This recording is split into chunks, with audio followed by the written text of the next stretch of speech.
Festival of the Lost is here. The event began today, October 16th, and lasts until November 6th. With the usual festivities comes a brand new mode called Haunted Forest. This mode is available after completing the main Festival of the Lost quest line and is basically the center of this event. Today, I'm going to be breaking down everything you need to know about Festival of the Lost, how the Haunted Forest works, and what rewards you are going to be chasing. While many people might reminisce about the festival, it wasn't that well received in the past, getting nicknames such as the Festival of the Cost back in Destiny 1 when Bungie started experimenting with Eververse. Now though, it seems Bungie has put a bit more effort into making the event more than just running around the tower speaking to different vendors. When you first load into Destiny 2, you'll be prompted to speak with Amanda Holliday, who just got a promotion and now has more than 3 lines of dialogue in the game. She's going to give you a Cryptarch mask and it's required for this quest line, so whether you want to accept it or not, you're going to have to wear it. Masks are more than just cosmetic this time. They actually come with their own set of mods that give you an edge within the Haunted Forest activity. Upon receiving the mask, you can add any of the 3 mods on there you'd like. They have multiple tiers to unlock, so you'll need to play the activity if you want to level them up. Amanda is going to then send you on a mission to go to Io, go through 2 lost sectors there, and chase a Vex boss down. And don't worry, since Festival of the Lost is a free event available to all players, the recommended power level is only 200, so it's not going to be that difficult. After completing the mission, you'll then need to return to Amanda, which is when you unlock the Haunted Forest activity. The first time you run through it, there will be no rush, and you are free to explore at your own pace. Defeating the nightmare at the end of the mission will advance your quest, and upon returning to Amanda, she'll reward you with the Fighting Line exotic grenade launcher and its catalyst, which is actually brand new with this event. The Fighting Line catalyst reads, "Equip kinetic and power weapons gain a brief period of increased handling and accuracy." The way you need to upgrade this catalyst is by getting kills with Fighting Line and completing bounties. I haven't exactly experimented too much with the Fighting Line recently, and I didn't use it at all in the Haunted Forest yet, so I imagine you'll need to complete the bounties associated with the Festival of the Lost activity. You'll unlock a triumph for completing a Festival of the Lost milestone, and you'll also gain access to Amanda's full inventory for the event. You might notice to purchase things you'll need to acquire fragmented souls. We'll cover that currency in a bit. Amanda offers a variety of different masks. She also offers a new festival shader, 2 emblems, and a fully masterworked 600 power curated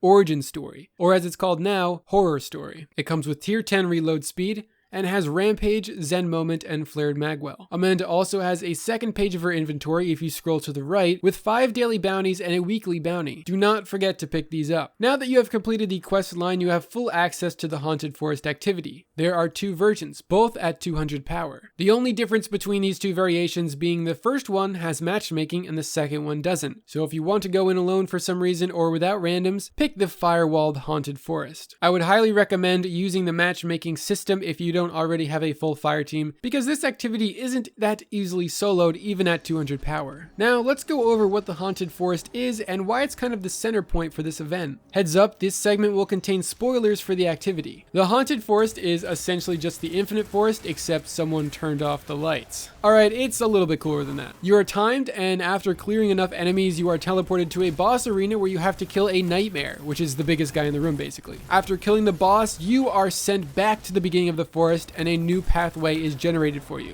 This time there will be a modifier active that will make the next branch more challenging. Every time you complete a branch and kill the nightmare at the end, you'll progress to a new, more difficult level. And by new, I mean randomly generated areas with random enemies. The pathways are similar to the regular Infinite Forest, and your main goal is to get through it as fast as possible. You'll need to reach branch 7 and kill the nightmare at the end to unlock a triumph and an emblem. At the time of recording, I do not know if there are any levels beyond 7, but if there are, there's currently no incentive to reach them. Completing the activity, regardless of branch, will reward you with fragmented souls. The higher level you get to, the more souls you get. Also, within the Haunted Forest are chests that reward fragmented souls as well. It's completely random where they spawn, but usually it's in the same area as a giant invincible knight who's chasing after you. If you see the knight, look around and sometimes you'll be able to find a Vex statue with a chest beneath it. Sometimes these areas are separate pathways from the way you're supposed to go, other times they're almost impossible to miss. The reason why you want to collect these fragmented souls is so you can buy those masks I mentioned earlier. You'll also need 120 of them to buy the auto rifle, which sounds sounds like a lot, but after a few runs through the forest, I'm already at 40 fragments. Not only do you want to be running the forest for these fragments, but you also want to be completing bounties because you'll need to claim 15 of them to finish the weekly one. Now, each bounty only rewards 1 soul, which is kind of unfortunate, but the weekly bounty rewards 40 and 7 masterwork cores. So you're not going to want to miss out on those free masterwork cores. How hard is this activity though?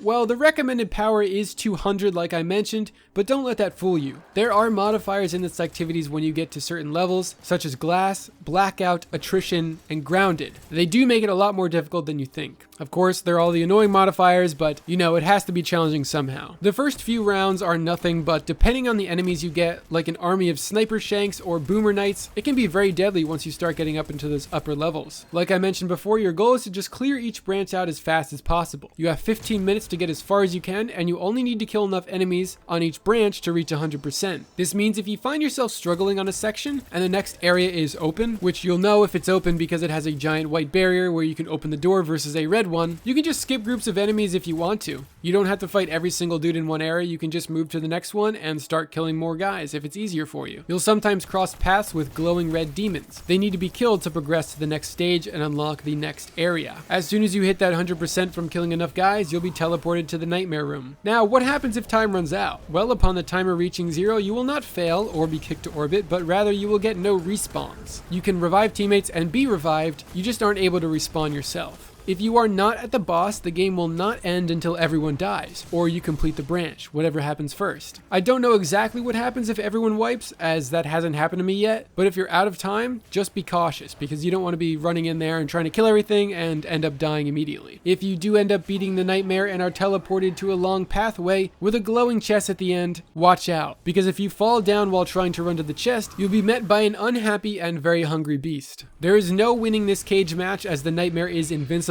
It literally says it in his name. He's the invincible nightmare. But you can escape by jumping through this little hole in the wall and climbing up to the chest. This little cage match trap here at the end was very funny. I loved it. A very creative way to end this activity. The chest will reward you with a bunch of fragmented souls, and you can save them up or spend them as you please. Essentially, that is the entire event up to this point. I know it's only day 1, but of course I'll make more videos if necessary. The goal is to collect souls to spend on masks. You need to kill nightmares to upgrade the perks on those masks that give you advantages in the haunted forest, and you just play the haunted forest for fun. It's certainly nothing groundbreaking, but it's far better than the original event, and definitely better than nothing. Also, it's a free event, so you don't have to join in this event if you don't want to. As far as my thoughts go, I wanted to make a separate video talking about the haunted forest, what I liked, what I didn't like, what I would have done differently, and my overall impressions of the activity and Festival of the Lost once I play it more. Thanks for watching, guys. I hope you enjoyed the video, and I'll see you guys later.